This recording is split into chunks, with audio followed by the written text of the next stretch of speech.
देखिए अब हम लोग जो है चैप्टर 4 में जो लास्ट टेंथ के लिए है तुम्हारा चैप्टर 4 में चैप्टर 4 है क्वाड्रेटिक इक्वेशन। ठीक है, तो सबसे पहले हम देखते हैं कि जो स्टैंडर्ड फॉर्म होता है, जनरल फॉर्म होता है, क्या होता है क्वाड्रेटिक इक्वेशन का। सबसे पहले देखते हैं स्टैंडर्ड या फिर इसको जनरल फॉर्म कहते हैं। जनरल फॉर्म क्या होता है मेरा, किसका, क्वाड्रेटिक इक्वेशन का। तो ये होता है, हमेशा याद रखना, ये a x square plus b x plus c बराबर 0। ठीक है, ये हमारा जो जनरल फॉर्म है क्वाड्रेटिक इक्वेशन का।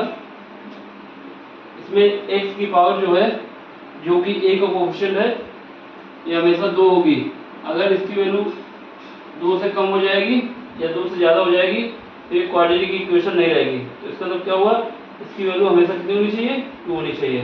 ठीक, दूसरी बात, क्वाड्रेटिक इक्वेशन में a b c d जो है हमारे क्या है, ये सब रियल नंबर है। a b c d जो है वो रियल नंबर है।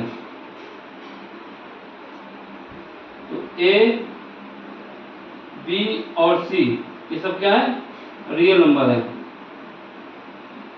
रियल नंबर जो होते हैं निगेटिव हो सकते हैं, फ्रैक्शन भी हो सकते हैं, रैशनल भी हो सकते हैं, इरेशनल भी हो सकते हैं। यानी कोई भी नंबर है तो वो रियल नंबर होगा। ठीक है, लेकिन कंडीशन यहाँ पे ये है कि b एंड c ये तो मेरे 0 भी हो सकते हैं, ये 0 हो सकते हैं, ये नहीं कि होगा, ये 0 हो सकते हैं, लेकिन बट a कभी भी 0 नहीं होगा, a कभी भी 0 नहीं होगा। देखो b एंड c बराबर 0 नहीं है, b एंड c 0 हो सकते हैं, कैन बी हो सकते हैं, लेकिन ये कभी भी 0 नहीं होगा। क्यों नहीं होगा, अगर हमारा a 0 हो गया तो ये वाला टर्म जो है हमारा पहला, ये कोएफिशिएंट, ये पूरा टर्म हमारा क्या हो जाएगा, 0 का किसी के साथ भी मल्टीप्लाई करोगे 0 आ जाएगा। जब हमारा ये टर्म 0 हो जाएगा तो ये क्या बचेगा, हमारे पास बचेगा क्या, bx प्लस सी बराबर 0। तो ये क्या हो जाएगी, ये मेरी लीनियर इक्वेशन हो जाएगी, क्वाड्रेटिक रहेगी नहीं। इस वजह से b एंड c हो सकते हैं वैल्यू में, लेकिन a कभी भी 0 नहीं होगा। रियल नंबर तो बिलोंग करेंगे, यानी a हमारा रियल नंबर होगा। ठीक है, रियल नंबर बिलोंग करेगा, लेकिन डज नॉट इक्वल टू होना चाहिए 0। और b कॉमा c जो है पूरा रियल नंबर में बिलोंग करेगा, कुछ भी हो जाए ये हो सकते हैं। ये हमारा क्या हो गया, क्वाड्रेटिक इक्वेशन का हो गया स्टैंडर्ड फॉर्म। ठीक है, तो ये याद रखना कि जो क्वाड्रेटिक इक्वेशन होती है उसमें जो है, एक मिनट, क्वाड्रेटिक इक्वेशन में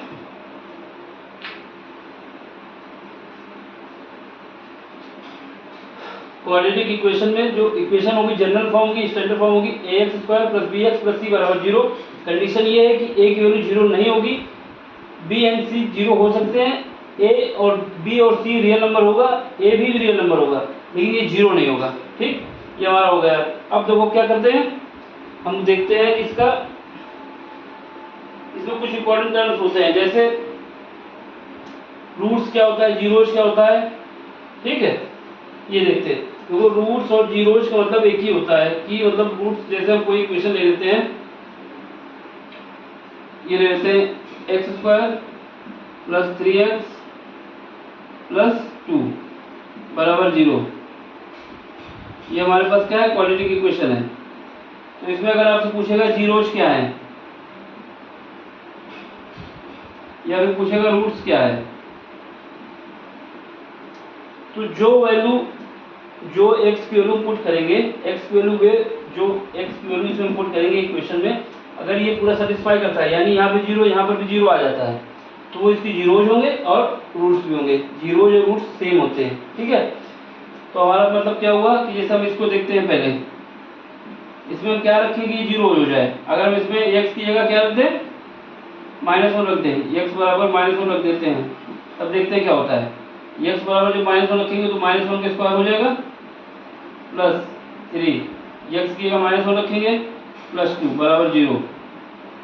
तो ये आया, माइनस का स्क्वायर होगा क्या होगा, 1 आ जाएगा, प्लस ये 3 का मल्टीप्लाई -1 से होगा तो क्या आएगा, माइनस का 3 आ जाएगा, प्लस 2 बराबर 0। 3 ये मेरा 1 प्लस का है, 2 प्लस का है, माइनस का 3 है, तो ये ऐड हो गया, क्या आ जाएगा मेरे पास, 3 - 3 बराबर 0। 0 बराबर 0 आ गया। इसका मतलब क्या हुआ, ये जो x बराबर 1 है ये इसका रूट्स भी है और इसका जीरोज भी है, तो रूट्स और जीरो सेम होते हैं, कोई अलग नहीं होता, ठीक है। तो अगर कहीं कंडीशन में आ जाएगा कि क्वाड्रेटिक इक्वेशन का आपको रूट्स निकालना है, जीरोज निकालना है, तो आप समझ जाएंगे उसके हमको वो निकालने हैं, क्या, फैक्टर निकालने हैं। अब हमें क्या देखना है,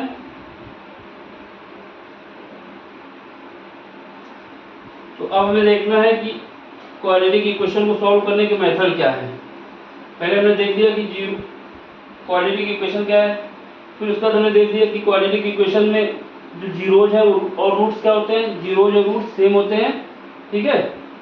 अगर जीरोज कहता है तो जीरोज निकाल दोगे क्वेश्चन में, और रूट्स बोलता है तो रूट्स बोल दोगे। अब बात आती है, अगर हमारे पास क्वाड्रेटिक इक्वेशन है तो उसको हम सॉल्व कैसे करेंगे। तो ये जनरल फॉर्म हो गया, अब हमको देखना है कि क्वाड्रेटिक इक्वेशन को सॉल्व कैसे करते हैं। तो method for solving quadratic equation, तो हम देखते हैं मेथड क्या क्या होते हैं मेरे, जो क्वाड्रेटिक इक्वेशन को सॉल्व करने में काम आते हैं।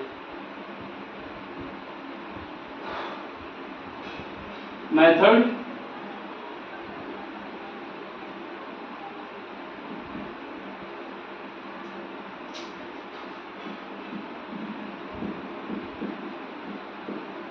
Method for solving quadratic equation.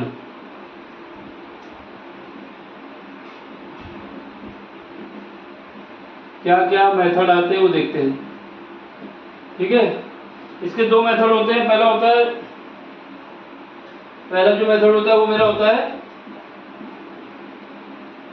Factorisation method.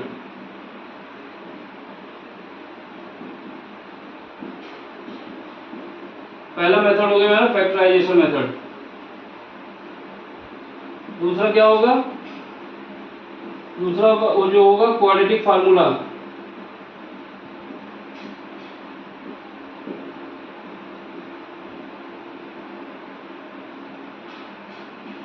ठीक है, क्वाड्रेटिक फार्मूला।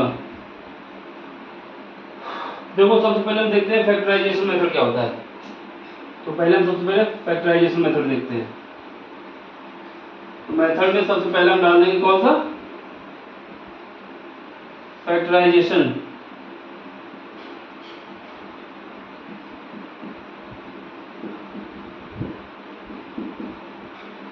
कौन सा मेथड है ये, फैक्टराइजेशन मेथड। तो इसमें क्या है,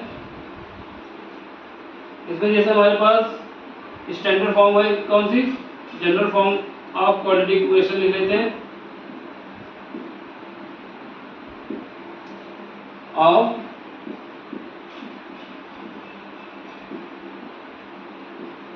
ये जो सिलेबस चला रहे क्लास 10 के लिए है, जो ज़्यादा होशियार बच्चे हैं उनके लिए नहीं है, जो कमेंट्स करने लगे कि अरे सर क्या पढ़ा रहे, तो सबको आता है, उसको नहीं आता है क्वाड्रेटिक इक्वेशन, जिनको नहीं आता उनके लिए है, ठीक है। तो जनरल फॉर्म क्या होती है मेरे पास, ax² + bx + c बराबर 0। तो अब हमको क्या देखना है, फैक्टराइजेशन मेथड का यूज कैसे करते हैं। तो इसमें क्या होता है कि जब हम ये मेथड यूज करते हैं तो जो b में मेरा टर्म है, यानी जो x का कोफिशिएंट है, जो x का कोफिशिएंट है उसको देखते हैं, यानी x कोफिशिएंट जो है b है, b को हमको ऐसे दो भाग में स्प्लिट करना है, या दो भाग में इसको डिवीजन करना है। इसका दो भाग इसको ऐसे बनाने हैं, मान लेते हैं जो इसको दो भाग हम बनाते हैं तो ये क्या बनेगा, एक बन जाएगा b1 और दूसरा बन जाता है b2। मतलब b को हमको ऐसे तोड़ना है और उसके दो भाग हमने किए, एक भाग आ गया b1, दूसरा भाग आ गया b2, ठीक है। तो अब क्या करना है, बी को हमने दो भाग में तोड़ लिया, मान लिया एक भाग आ गया बी, दूसरा आ गया बी, सॉरी एक b1 आ गया, दूसरा b2 आ गया। तो जो ये b1 और b2 आया है, b1 और b2 को जब हम ऐड करेंगे, b1 प्लस b2 को जब हम ऐड करें तो हमारे पास b आना चाहिए, समझो। b1 और b2 को जब हम ऐड करें तो हमारे पास b आना चाहिए। अगर हम b को हम ऐसे दो भाग में तोड़ेंगे कि जब b को हम तोड़ेंगे तो एक b1 आया, एक b2 आया। अब इन दोनों का जब समेशन करें तो b आना चाहिए, जो कि यहाँ पे है। दूसरा, जब इसका मल्टीप्लाई करें b1 इंटू b2, इनका क्रॉस मल्टीप्लिकेशन करें, जब इनका मल्टीप्लाई करें तो ये जो AC है, A है और C है, यानी A और C के मल्टीपल के बराबर आना चाहिए, A इंटू सी। बात को समझो, इस मेथड में बस यही है, इतना समझ लो सब हो जाएगा। इस मेथड ने बोला है फैक्टराइजेशन का मेथड है फैक्टराइजेशन। इसमें क्या करना है, b को ऐसे दो भाग में, b है, bb वाला b नहीं है, abcd वाला b है, वो भी स्मॉल abcd यहाँ पे लिखिए। तो b को ऐसे दो भाग में तोड़ना है इनको, मान लेते हैं b1 और b2 में हमने इसको स्प्लिट कर दिया, दो भाग बना लिए हैं। अब इन दो भाग को जब ऐड करेंगे तो मेरा b आना चाहिए जो है, और लेकिन जब इन दोनों का मल्टीप्लाई करें तो a और c का जो मल्टीपल आएगा वही आना चाहिए। ठीक, एक एग्जांपल देखते हैं। एग्जांपल के लिए देखते हैं, जैसे हमारे पास इक्वेशन कौन सी है, x² प्लस 5x प्लस 6 बराबर 0। ये क्वाड्रेटिक इक्वेशन है, इसको हमको यूज करना है कौन सा मेथड, जो मेथड यूज करना है वो यूज करना है फैक्टराइजेशन मेथड। इक्वेशन हमको दी गई है x² प्लस 5x प्लस 6 बराबर 0, तो इसको हमें सॉल्व करना है। ठीक है, देखो ये इक्वेशन ऊपर लिख देते हैं यहाँ पे। ठीक है, क्या है इक्वेशन हमारे पास, x² प्लस 5x प्लस 6 बराबर 0। इसको हमको सॉल्व करना है फैक्टराइजेशन मेथड से। तो क्या करेंगे, 5 को लेंगे, 5 के हमको ऐसे दो भाग करने हैं जिनको एडिशन करें तो b आना चाहिए, यानी हम इसको क्या करेंगे, b बराबर, मेरे पास कितना 5 है, में नहीं, b बराबर 5 है। अब b को हम स्प्लिट क्या करेंगे, दो भाग में, एक मान लेते हैं 3 आया, दूसरा क्या आया 2 आया। ठीक है, तो 3 को मान लेते हैं b1 यहाँ पे, और 2 को मान लेते हैं b2। देख लो b1 आया और b2 आया। अब देखो हमने बोला अगर ये मेरा फैक्टराइजेशन मेथड सही है तो b1 प्लस b2 यानी b1 प्लस b2 ये क्या आना चाहिए, 5 आना चाहिए, यानी 3 प्लस 2, ये तो 5 आ गए। यहाँ पे तो हमारे पास काम हो गया। ठीक है, फिर उसके बाद हमने बोला b1 cross multiplication of b2, यानी दोनों का मल्टीप्लाई कितना आना चाहिए, AC आना चाहिए, AC। a कितना है, a का कोएफिशिएंट यहाँ पे 1 है, c कितना है 6 है। ठीक है, तो हमारे पास a कितना है, यहाँ पे लिख लो, a बराबर हमारे पास 1 है, कंपेयर कर लोगे जनरल इक्वेशन से, और b बराबर कितना है, b बराबर तुम लिख ही चुके हैं, c बराबर कितना है 6 है। तो वो पूरा सही से थोड़ा एक मिनट, सबसे पहले क्या करो, इसको कंपेयर कर लेते हैं, जब सोचो कि ABC कहाँ से है। जो इक्वेशन दी गई है उस इक्वेशन को कंपेयर करना है स्टैंडर्ड फॉर्म से, कंपेयरिंग क्वाड्रेटिक इक्वेशन जो दी गई है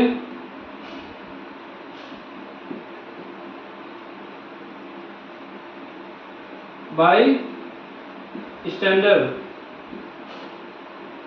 या general standard form of quadratic equation, उससे कंपेयर करते हैं। स्टैंडर्ड फॉर्म क्या होती है, ax² plus bx plus c बराबर 0। जब इससे कंपेयर करोगे तो x का कोएफिशिएंट क्या है, यहाँ पे a है, और ये इस इक्वेशन में देखो a बराबर क्या आएगा, जब इन दोनों को कंपेयर करोगे तो a बराबर 1 आएगा। ठीक है, इससे कंपेयर करोगे a का कोएफिशिएंट यहाँ पे a है, यहाँ पे 1 है। b बराबर क्या आएगा, b बराबर हमारे पास आएगा 5, यहाँ पे x का कोएफिशिएंट 5 है। c बराबर क्या आएगा, c बराबर हमारे पास आ जाएगा 6। ठीक है, अब हमको क्या करना है, b को ऐसे स्प्लिट करना है कि जब उसको ऐड करें तो b आना चाहिए, और जब उसका मल्टीप्लाई करें तो AC का मल्टीपल मल्टीप्लाई आना चाहिए, यानी जो AC से आएगा वही आएगा।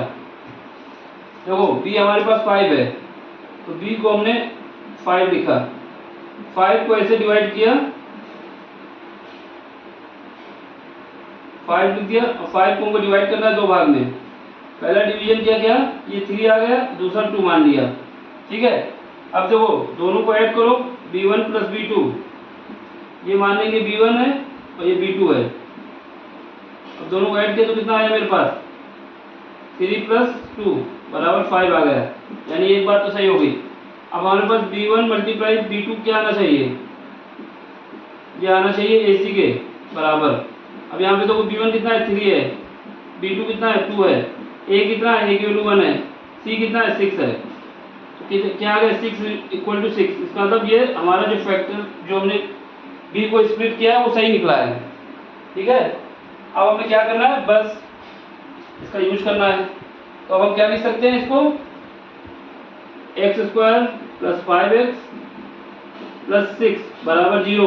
इस इक्वेशन को हम लिख सकते हैं कैसे, x² प्लस एक लिख देंगे b1, यानी b1 की वैल्यू कितनी है, 3x, दूसरा लिख देंगे b2 2x प्लस 6 c की वैल्यू बराबर 0।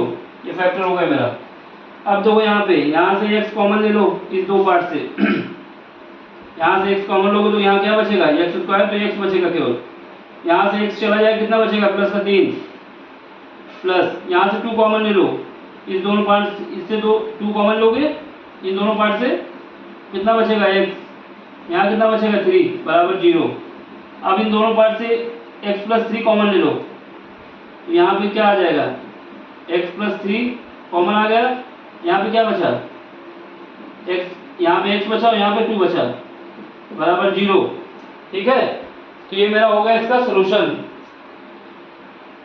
अब क्या करोगे, एक बार इसको 0 रख दोगे ये वाले पार्ट को, और एक बार इसको 0 रख दोगे, तो देखो काम बता दें, यहाँ बता देते हैं। तो जब इसको 0 रखोगे x प्लस 3 को, इसको 0 के बराबर करोगे, और एक बार इसको 0 करोगे x प्लस 2 को जो आए हैं, तो यहाँ से x की वैल्यू कितनी आ जाएगी, इसको राइट साइड में भेज दोगे तो -3, दूसरी वैल्यू क्या आ जाएगी, x इक्वल टू आ जाएगी -2। इसी को कहा जाएगा जीरोज या रूट्स कहते हैं या फिर जीरोज कहते हैं, दोनों बातें सेम है, बस नाम अलग अलग लिख दिया है, ठीक है। ये देख लो यही मेथड है इसमें, इस सारे इसमें कुछ नहीं है। अब इसके बाद जो मेथड आएगा मेरा, पहला इसके दो मेथड थे, पहला मैंने बताया फैक्टराइजेशन मेथड, दूसरा क्या है, क्वाड्रेटिक फार्मूला जो है मेरे पास उसका यूज करके एक मेथड बनता है, तो उसको भी देख लेते हैं।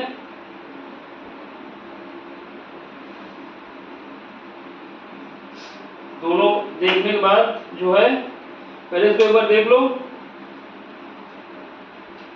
फिर उसके बाद अगले वाला देखते हैं।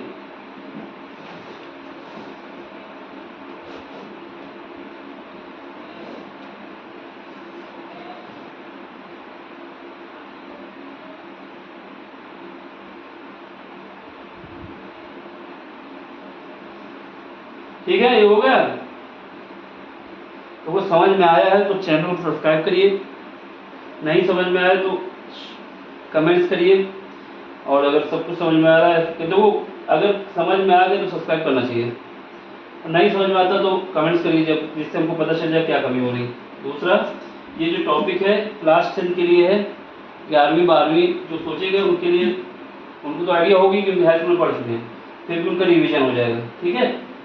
तो जो ज़्यादा होशियार लोग हैं वो इस पर कष्ट ना करें कि ये क्या पढ़ा रहा है, ये क्लास हाई स्कूल लेवल का है, इस वजह से ऐसे पढ़ाया जा रहा है। ये हमारा हो गया, ये हमने निकाल दिया कैसे निकला। अब इसके बाद इसका एक एग्जांपल हमने दे दिया आपको, ये क्वाड्रेटिक इक्वेशन दी थी हमको, उसको हमने सॉल्व करके दिखा दिया क्या निकला। इसी को जीरोज कहा जाता है, रूट्स भी कहा जाता है, ठीक है। अब हमारे पास क्या आता है, अब हमारे पास जो दूसरा फार्मूला आता है, दूसरा फार्मूला क्या आता है, क्वाड्रेटिक फार्मूला। इसको रब करते हैं, क्वाड्रेटिक फार्मूला है, उसका नाम ही क्वाड्रेटिक फार्मूला है। कि अगर क्वाड्रेटिक इक्वेशन है तो उसको सॉल्व करना है क्वाड्रेटिक फार्मूले से, ठीक है। मेथड्स कर दो, कैसे दो मेथड है ना। अब हमारे पास जो आया है ये तो हो गया फैक्टराइजेशन मेथड, इसका जो यूज था हमने बता दिया कैसे करना है, एक एग्जांपल दे दिया। बाकी जब क्वेश्चन करोगे तो उसमें आप पूरी एक्सरसाइज हमने करा दी है, उसमें देखेंगे तो उसमें बताया कैसे वो फैक्टराइजेशन और एजम्पशन जो भी देखना होगा। एक्सरसाइज जब करोगे तो समझ में आ जाएगा कि क्या कहना चाहता हूँ मैं। मतलब एक यहाँ पे सारे क्वेश्चन तो करा नहीं सकता, एक्सरसाइज में क्वेश्चन जो वो करा देंगे। एक एग्जांपल दे दिया आपको, मेथड बता दिया। अब दूसरा मेथड हमारे पास है क्वाड्रेटिक फार्मूला, उसका नाम ही क्वाड्रेटिक फार्मूला है। तो क्या है दूसरा मेथड, सेकेंड मेथड लिखोगे क्वाड्रेटिक फार्मूला, नाम ही उसका है फार्मूला, इसका लिख दो क्वाड्रेटिक फार्मूला मेथड। इसमें क्या है कि जो हिंदी में है उनके लिए श्रीधराचार्य फार्मूला कहा जाता है और इंग्लिश के लिए क्वाड्रेटिक फार्मूला ही कहा जाता है, ठीक है। अगर हमारे पास कोई जनरल इक्वेशन है, जनरल इक्वेशन का या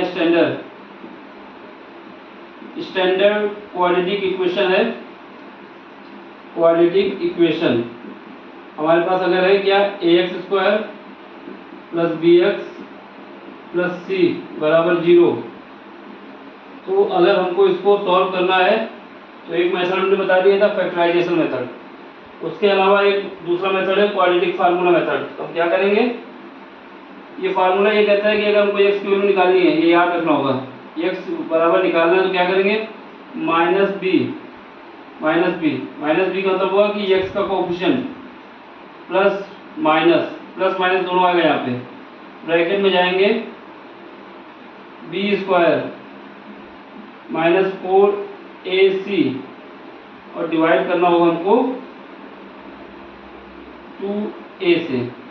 यही इतना सिंपल सा फार्मूला है, इसको याद रखना है कि अगर हमारे पास क्वाड्रेटिक इक्वेशन दी गई है तो हमको ये फार्मूला यूज करना है। अब देखो जिससे पहले हमने एग्जांपल दिया था उसी को यूज करते हैं, इसमें भी लगाते हैं। एग्जांपल के लिए देखते हैं वैल्यू सही सेम आती है कि नहीं आती। अभी जो हमने वैल्यू निकाली थी x की क्या निकली थी, एक निकली थी x बराबर -3, दूसरी निकली थी x बराबर -2। दो वैल्यू निकाली तो साइड में लिख लेते हैं, उसको कंपेयर कर लेंगे इस फार्मूले से भी। और ये x बराबर आई थी मेरे पास -2। सेम एग्जांपल लेते हैं, कौन सा एग्जांपल मेरे पास, एग्जांपल पहले लेते हैं, नीचे ले दो यहाँ पे। एग्जांपल कौन सा है मेरे पास, एग्जांपल हमारे पास था x² प्लस 5x प्लस 6 बराबर 0, ये इक्वेशन थी हमारे पास। सबसे पहले इसको क्या करोगे, जनरल फॉर्म से कंपेयर करोगे, कंपेयरिंग इक्वेशन 1 डाल दो इसमें, इक्वेशन 1 फ्रॉम इक्वेशन 1 2। कंपेयर करो, किससे करोगे, comparing equation 1 in standard equation या जनरल इक्वेशन। कौन सी इक्वेशन है हमारे पास general, ax² plus bx plus c बराबर 0। जब कंपेयर करोगे तो a बराबर मेरे पास कितना आ जाएगा, इसमें देखो a का कोएफिशिएंट कितना है 1 है, b बराबर कितना आ जाएगा, b बराबर 5 है, और c बराबर कितना आ जाएगा, c बराबर 6 है, ठीक है। ये तीनों वैल्यू निकाल ली। अब हमें ये वाला फार्मूला यूज करना है, ये फार्मूला यूज करना है, ठीक है। तो देखो x is equal to b ये कितना है 5 है, माइनस क्योंकि माइनस आगे लगा हुआ है ये 5 लगा दो, प्लस माइनस अंडर रूट के अंदर जाओ, b की वैल्यू कितनी है 5 है, 5 का स्क्वायर कर दो, माइनस 4, a की वैल्यू कितनी है 1 है, देख लो a की वैल्यू 1 है, और c की वैल्यू कितनी है भाई, c की वैल्यू 6 है, ठीक है। डिवाइड किससे कर रहे हैं हम लोग, 2a से, a की वैल्यू कितनी है 1 है, 2a है,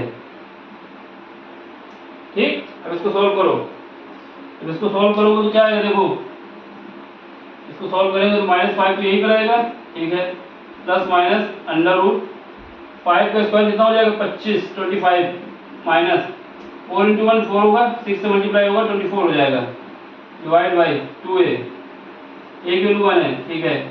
इसको जब सॉल्व करेंगे कितना आ जाएगा, माइनस का 5 प्लस माइनस, यहाँ पे देखो 25 है, 25 में 24 जाएगा तो 1 बचेगा, और वो उसको अंडर रूट से निकाल देंगे तो 1 ही आएगा, डिवाइड बाई 2 आ जाएगा, ठीक है। अब देख लो, एक बार पॉजिटिव लेंगे, एक बार पॉजिटिव लेंगे तो x बराबर क्या आएगा, प्लस का निशान लेंगे तो -5 प्लस 1 डिवाइड बाई 2, ये वैल्यू आ जाएगी -4 डिवाइड बाई 2, तो यहाँ से आ जाएगा -2। दूसरी बार क्या लेंगे, negative, taking negative term part, यहाँ पे क्या आएगा, माइनस का x is equal to minus का 5 पहले था, फिर माइनस ले लेंगे तो 1 2, -5 -1 हो जाएगा -6, डिवाइड में कितना हो जाएगा 2 2, ये हो जाएगा -3, ये क्या आ जाएगा, इसका मतलब क्या हो गया, x की जो दोनों वैल्यू निकल के आई है, एक -2 एक -3, वही हमने ऊपर भी निकाली थी जो इससे पहले फैक्टराइजेशन मेथड यूज किया था। इसका मतलब ये जो फार्मूला है मेरा सही है, इसको याद रखना है आपको, इसमें इससे ज़्यादा कुछ नहीं है, ठीक है। अब इसके बाद बात आती है कि रूट्स क्या होंगे, तो वो तो बता ही दिए आपको।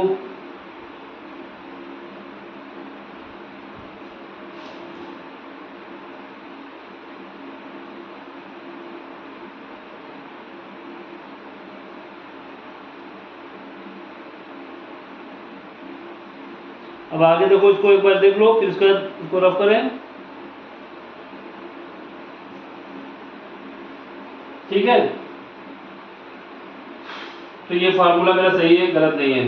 अब इसमें देखो थोड़ा कॉन्सेप्ट है और कि नेचर क्या होगा रूट्स का, रियल होंगे, इमेजिनरी होंगे, रियल होंगे डिस्टिंक्ट होंगे, रियल होंगे इक्वल होंगे। ये रफ कर देते हैं, इसके बाद इसमें बताते हैं। हमारे पास क्या है कि रूट्स का नेचर जानना होगा कैसे होंगे। तो वो जब ये क्वाड्रेटिक इक्वेशन में जो हमने फार्मूला लिखा, ये फार्मूला जब यूज किया जाता है जब हमको फैक्टर करने में मुश्किल आ रही हो, यानी हम फैक्टर नहीं कर पा रहे हैं, कुछ ऐसी वैल्यू आ गई जिसका फैक्टर करना हम लोगों के बस में नहीं है, ये फार्मूला यूज करेंगे, उससे निकाल लेंगे, ठीक। इसमें जो ये ब्रैकेट के अंदर लिखा, ये अंडर रूट के अंदर जो लिखा हुआ है, ये इस फार्मूले जो अंडर रूट के अंदर लिखा हुआ है, क्या लिखा हुआ है, b² - 4ac। इस b² - 4ac को b² - 4ac को d कहा जाता है, b² - 4ac को कैपिटल D कहा जाता है, जिसको कहा जाता है डिस्क्रिमिनेंट। क्या कहा जाता है, कैपिटल D इक्वल टू होता है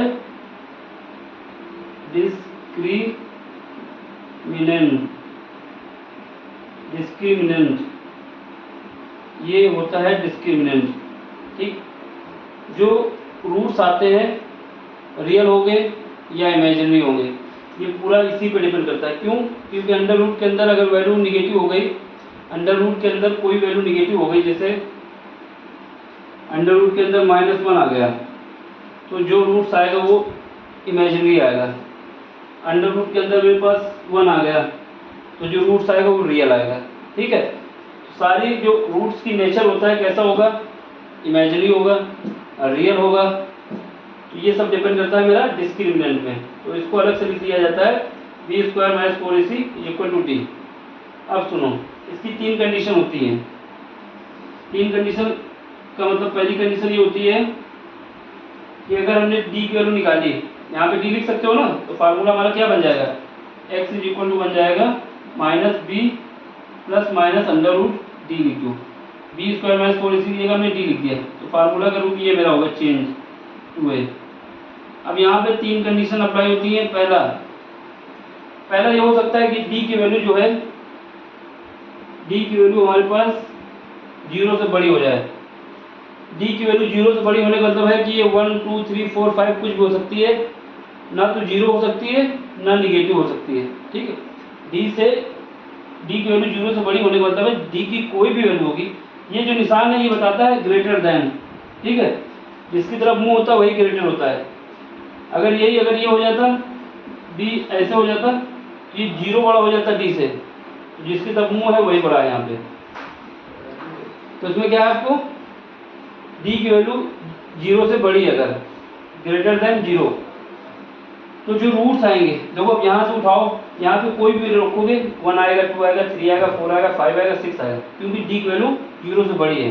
तो इस केस में जो रूट्स निकलेंगे वो क्या निकलेंगे, रियल निकलेंगे। कैसे रियल निकलेंगे, क्योंकि इसकी वैल्यू जो होगी 1 हो सकती है, 2 हो सकती है, 3 हो सकती है, तो इसमें कहीं निगेटिव टर्म नहीं आएगा इसके अंदर।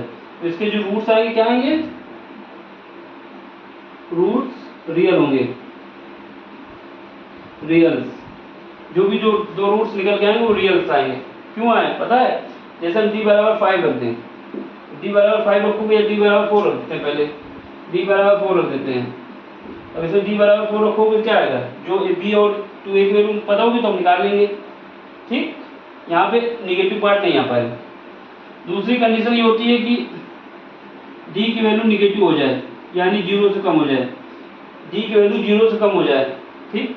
D less than zero, less than zero मतलब हुआ क्या होगा, माइनस का 1, माइनस का 0.5, जो भी होगा निगेटिव होगा, ठीक है। निगेटिव मतलब निगेटिव। तो जब यहाँ पे निगेटिव रखोगे इसका मतलब यहाँ पे आ जाओ, अब यहाँ पे कोई भी वैल्यू रखोगे या तो -1 रखना पड़ेगा, -2 रखना पड़ेगा, -3 रखना पड़ेगा। कुल मिला के आपके अंदर अंडर रूट के अंदर माइनस टर्म आ जाएगा।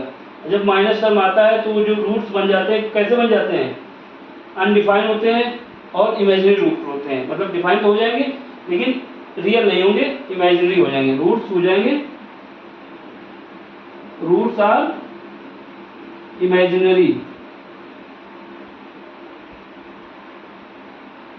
क्या हो जाएंगे, इमेजिनरी हो जाएंगे, काल्पनिक हो जाएंगे, ठीक। दूसरी कंडीशन बता दी। अब तीसरी कंडीशन देख लो, लास्ट है इसमें। तीसरी कंडीशन ये होती है कि अगर डी की वैल्यू जीरो हो जाए, पहले था डी जीरो से बड़ा हो जाए, फिर डी हुआ जीरो से कम हो जाए, ये भी तो हो सकता है, डी हमारा जीरो हो जाए। अब डी जीरो हो जाएगा, जब डी जीरो हो जाएगा तो ये वाला पार्ट तो पूरा जीरो हो जाएगा, ये पार्ट, जब ये पार्ट जीरो हो जाएगा तो क्या बचेगा, अगर डी बराबर जीरो रख देते हैं, इसमें रख के दिखा देते हैं, तो ये बराबर क्या आएगा, -b divide by 2a plus minus zero, तो क्या हो जाएगा -b डिवाइड बाई 2a। और ये क्वाड्रेटिक इक्वेशन है, जब क्वाड्रेटिक इक्वेशन होती है तो उसके रूट्स कितने होते हैं, 2 होते हैं। ये क्या आ जाएगा, -b बाई 2a, ठीक है। और जब क्वाड्रेटिक इक्वेशन होती है तो उसके रूट्स 2 होते हैं, तो इसका मतलब क्या हुआ, रूट्स रियल होंगे, लेकिन दोनों जो रूट्स आए हैं वो क्या होंगे, सेम होंगे। रूट्स रियल होंगे, रियल बट सेम। और जब इसमें आएगा तो क्या होगा, डिस्टिंक्ट होंगे, अलग अलग होंगे, डिस्टिंक्ट मतलब अलग अलग होंगे, ठीक है। तो ये दो कंडीशन हमारे पास हो गई, तीनों कंडीशन हमने बता दिया आपको कि क्या रूट्स होगा, क्या नेचर होगा।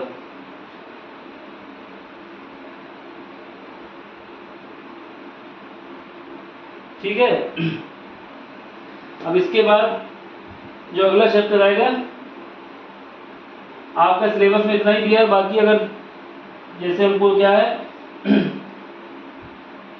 पहले बता दिया कि जब डी की वैल्यू मेरी निगेटिव से मतलब ज़्यादा होगी जीरो से, तो इसके रूट्स जो आएंगे रियल आएंगे और डिस्टिंक्ट आएंगे। डिस्टिंक्ट मतलब एक दोनों रूट्स अलग अलग होंगे। डी निगेटिव होगा तो इमेजिनरी होगा, है ना, जो भी नॉट वैलिड होगा भी कह सकते हैं काल्पनिक होगा, इसकी कल्पना नहीं की गई वो काल्पनिक है। डी बराबर जीरो तो रूट्स दोनों सेम होंगे, दो रूट्स तो होंगे बट सेम होंगे। अब हम देख लेते हैं क्या करते हैं, अगर क्वाड्रेटिक इक्वेशन है तो रूट्स क्या होंगे, क्वाड्रेटिक इक्वेशन के रूट्स 2 होते हैं। इसमें थोड़ा सा कॉन्सेप्ट है वो अगले लेक्चर का है, लेकिन इसमें बता ही देते हैं, 2-3 क्वेश्चन इसमें है ना, तो हम देखो बताते हैं आपको। ये दो फार्मूले पूरा इसके जो हो गए कॉन्सेप्ट हमने बता दिया। आपको जो याद रखना है फैक्टराइजेशन मेथड, जब फैक्टराइजेशन मेथड में यूज हो पा रहा हो तो क्वाड्रेटिक इक्वेशन मेथड यूज किया जाता है, ठीक है। देखो अब हम क्या करते हैं, ये हमारे पास जनरल इक्वेशन है क्वाड्रेटिक इक्वेशन की स्टैंडर्ड। अब इसमें बता देते हैं कुछ, वैसे इसका लेक्चर तो पूरा हो गया कंप्लीट, लेकिन थोड़ा सा पार्ट देख लो। पहला ये है कि अगर हमारे पास जनरल इक्वेशन क्वाड्रेटिक इक्वेशन की ये ax² + bx + c बराबर 0 दिया हुआ है, ठीक है, ये इक्वेशन हमको दी गई है। तो इसके अगर जो रूट्स होंगे मान लेते हैं, एक रूट्स होगा अल्फा, दूसरा होगा बीटा, ठीक है, एक रूट्स है अल्फा और दूसरा बीटा, रूट्स कहें या फिर जीरोस कहें, ये अल्फा एंड बीटा है। तो इनका जो समेशन होगा अल्फा + बीटा, ये क्या होगा, माइनस बी का कोफिशिएंट डिवाइड बाई ए का कोफिशिएंट, यानी x² का, मतलब इनका जो सम होगा अल्फा + बीटा होगा minus B divide by A. B क्या है, x का कोफिशिएंट है, ए क्या है, x² का कोफिशिएंट है। तो क्या लिखोगे, ये होगा माइनस कोफिशिएंट ऑफ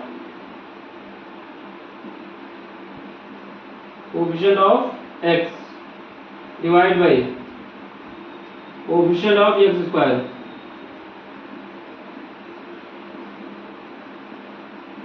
तो ये याद रखना, माइनस बी बाई ए। दूसरा अल्फा इंटू बीटा, यानी जो रूट्स आए हैं उनका जो प्रोडक्ट है क्या होगा, सी बाई ए। सी क्या है, कांस्टेंट टर्म, लिख दोगे कांस्टेंट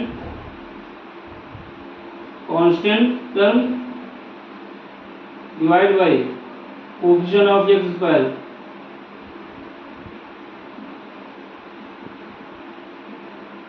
x², ठीक है, ये तो हमने निकाल दिया। अल्फा + बीटा आएगा, ये याद रखना है, minus B by A, alpha into beta आएगा सी बाई ए, ये फार्मूले याद रखना है। दूसरा, अगर हमारे पास अल्फा + बीटा दिए गए हैं रूट्स, हमारे पास अल्फा + बीटा हमको दिए गए रूट्स, तो आपको अगर क्वाड्रेटिक इक्वेशन बनानी है, अल्फा बीटा के रूट्स दे दिए गए। अभी तक क्या था कि क्वाड्रेटिक इक्वेशन दी थी तो हमको अल्फा बीटा निकालना, तो हमने निकाल लिया। अब हमें ऐसा हो सकता है क्वेश्चन में कि अल्फा बीटा दे दिया गया हो, तो क्वाड्रेटिक इक्वेशन का फार्मूला क्या होगा, अगर अल्फा बीटा रूट्स हमें दिए गए हैं तो क्वाड्रेटिक इक्वेशन बनाने का जो फार्मूला है वो क्या होता है, formation of quadratic equation, formation of quadratic equation if alpha and beta given, alpha and beta are given, मतलब ये आपको दिए गए तो क्या होगा देख लो, क्या करोगे, x लिखोगे, x² लिखोगे पहले, ठीक है, x² लिख दोगे, ठीक, माइनस लगाना होगा, अल्फा + बीटा जो दिया हो उसका ये लिख दोगे, इंटू x प्लस क्या करोगे, अल्फा इंटू बीटा का जो प्रोडक्ट है बराबर 0। यानी अगर आपको क्वाड्रेटिक इक्वेशन का फॉर्मेशन करने के लिए कहता है क्वेश्चन में, तो क्या करोगे, x² लिखोगे, अल्फा बीटा आपको दिया है उनका समेशन करेंगे, x के साथ मल्टीप्लाई कर देंगे। यहाँ याद रखना माइनस है, यहाँ प्लस है, x² minus alpha + beta into x plus alpha beta into में है, इसका मतलब क्या हुआ, ये प्रोडक्ट है, ये समेशन है दोनों का, ये प्रोडक्ट है दोनों का, ठीक है।